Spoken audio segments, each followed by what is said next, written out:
Esta es una producción de Grupo Fórmula. Este país se la vive en reforma electoral tras reforma electoral y seguimos siendo mal calificados por la mayoría de las organizaciones alrededor del mundo que miden qué tan madura, qué tan real o qué tan ficticia es una democracia. Comentábamos el otro día como la última calificación del Economist Intelligence Unit pone a México como un sistema híbrido. Ya no somos ni democracia disfuncional. Estamos un poco arriba de lo que es un régimen totalitario o autoritario. Y ahí en el Economist se dan todas las razones para que nos califiquen así.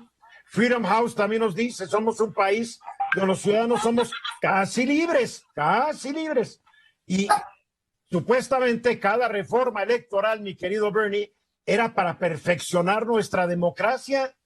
Efectivamente, Eduardo, y bien lo comentabas al inicio de la charla, justamente esta reforma, desde 1928 a la fecha, ha habido 22 reformas políticos electorales profundas en nuestro país. Esto implica que se han cambiado instituciones, que ha habido más diputados, que de 400 a 500, ¿no? Y que se ha dado más presupuesto a los partidos políticos, que se ha reducido el porcentaje de los partidos políticos al 1.5% en la última votación de su resultado, que se ha subido al 3%, que se ha incorporado al Poder Judicial de la Federación, el Tribunal Electoral del Poder Judicial de la Federación, al Poder Judicial de la Federación, que el Instituto Federal Electoral se ha convertido en Instituto Nacional Electoral, que se le han entregado en el 2014, por ejemplo, 74 atribuciones nuevas a facultades al Instituto Nacional Electoral, que de 9 consejeros fueron a 11 consejeros hoy actualmente, es decir, siempre se está hablando de un cambio, obviamente, a materia electoral. Y recientemente, en el 2019, Eduardo, la última reforma electoral, la consulta popular y la revocación del mandato, ¿no? También que... Ahora, antes de la consulta, la revocación, la última gran reforma incorporó mucho de lo que exigía el PRD, si no me equivoco. Sí, sin duda. En aquella época, el militante más distinguido del PRD era el hoy presidente Andrés Manuel López Obrador. Efectivamente, en el 2006. Ahora a él no le gusta la reforma que él impulsó, es lo que me queda claro. La del 2006, 2007, acuérdate toda la restricción de la publicidad a los medios de comunicación, etcétera, etcétera. Es decir, siempre cada reforma, cada elección hay una reforma, y hoy actualmente los actores políticos de nuestro país nuevamente están hablando de que hay la necesidad de hacer otras reformas político-electorales, quitarle atribuciones al Tribunal Electoral, quitarle atribuciones al Instituto Nacional Electoral, quitarle atribuciones a los organismos electorales locales. Alrededor se dice que por ahí en el Congreso hay más o menos de iniciativas, unas 20, 21 iniciativas de ley en materia de reforma electoral para este proceso, para el 2024. ¿Y estas atribuciones a quién pasarían a ser? Pues no lo sabemos, Eduardo, finalmente, ¿no? Disminuirlas esas atribuciones. Ahora, tomando en consideración, Tribunal Electoral del Poder Judicial de la Federación es un órgano que pertenece al Poder Judicial de la Federación. Y el Instituto Nacional Electoral es un órgano autónomo constitucional, ¿no? Independientemente del gobierno en ese contexto.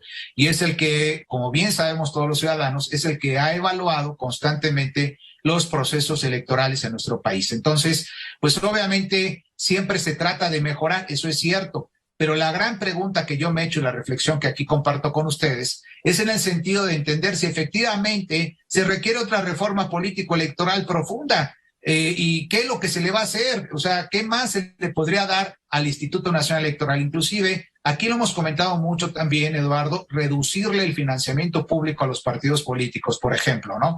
Que es otra de las características también de estas reformas político-electorales que han pasado por nuestro país desde 1928 al 2014. Entonces, yo en concreto diría, no sé si se requiere otra reforma político-electoral. Muchas de las que se han dado no se han aplicado. Más bien, ¿no crees que se necesita? Si te interesa. Yo no creo que se necesite, Eduardo. Yo creo que se debe de aplicar lo que es la ley que tenemos en nuestro país y como está hoy actualmente, desde mi punto de vista personal.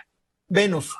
Sí, pero la reforma o la gran reforma electoral que desea el presidente, que es difícil que se la pasen porque no tiene los números de legisladores necesarios, es una reforma en la cual pues desaparezca el INE y una reforma en la cual se se desaparezcan también los plurinominales, los senadores plurinominales y los diputados plurinominales. Yo creo que un esquema así, híjole, pondría las elecciones otra vez en gobernación y pondría un obstáculo que es insuperable a la oposición para llegar al Congreso. Sería indudablemente un retroceso mayúsculo. Raúl. En lo personal, yo creo que cualquier reforma electoral que se pueda promover en la actualidad, el obstáculo mayor al que se va a presentar es que Morena no tiene la mayoría calificada para poder cumplir con sus objetivos, y la oposición tampoco. Entonces esto provocaría una confrontación de propuestas y de ideas que no llevarían a ningún lado. Pues lo único que pasaría es que no se aprobaría ninguna y punto. Así es.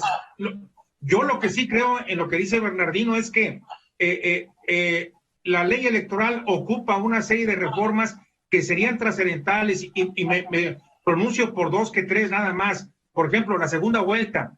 Yo estoy convencido que hay que promover la segunda vuelta. Segundo, yo estoy convencido que hay que reducir el financiamiento público a los partidos políticos. Y la tercera es que hubiera elecciones primarias ciudadanas. Bueno, y también yo recomendaría que bajara el número de diputados y de senadores, la verdad. José Luis. De acuerdo. Yo creo que siempre cualquier sistema electoral presenta oportunidades de mejora. Algunos de los ejemplos que se acaban de dar me parece que son dignos de discusión, sobre todo temas como la segunda vuelta o la composición numérica del Congreso de la Unión. Sí, sin embargo, creo que de lo que todo el mundo estamos viendo es que en el momento que se presente una propuesta y se trabaje una propuesta, hay ciertos hitos donde creo que no debe de haber contrarreforma. No debe de haber contrarreforma en contra de la autonomía constitucional del INE. En eso creo que iríamos de reversa. Hay otros, por ejemplo, que pensamos que deberíamos de regresar al IFE, darle más poder a la soberanía de las entidades federativas y a los institutos estatales electorales. Creo que sería muy difícil de mi parte decir que estoy en contra de cualquier iniciativa de reforma política electoral sin ver en particular cuál es la propuesta. Pero sí hay hitos que hay que defender con la autonomía constitucional de lo que ahora se llama el INE. No, la autonomía del INE y la existencia del TRIFE. Esas dos son cosas que no se puede permitir, no debemos permitir que desaparezcan. Y sí, se ha comentado, por ejemplo, de regresarle a gobernación, ser el árbitro de las elecciones. Es obvio que ahí sería juez y parte y hay un conflicto de interés muy claro. Terrible. Lo que no entiendo es por qué el presidente quiere y le trae tanta hazaña al INE. El INE reconoció su victoria de él. El INE reconoció la victoria de todos los candidatos de Morena y sus aliados en la elección del 18 y del 21. El INE ha reconocido las victorias de todos los candidatos de Morena y sus aliados y nadie ha repelado por eso. No entiendo, yo la verdad no entiendo. Lo único que pienso yo es que el presidente quiere regresar al régimen antiguo, a un régimen retropriista, en donde el poder ejecutivo controlaba todo, controlaba la organización de las elecciones, controlaba la calificación, si no la calificación, sí el conteo de los votos para que después la Cámara de Diputados, la mayoría en turno reconociera y levantara la mano. Lo que siento es que el presidente quiere tener mayor control de las elecciones.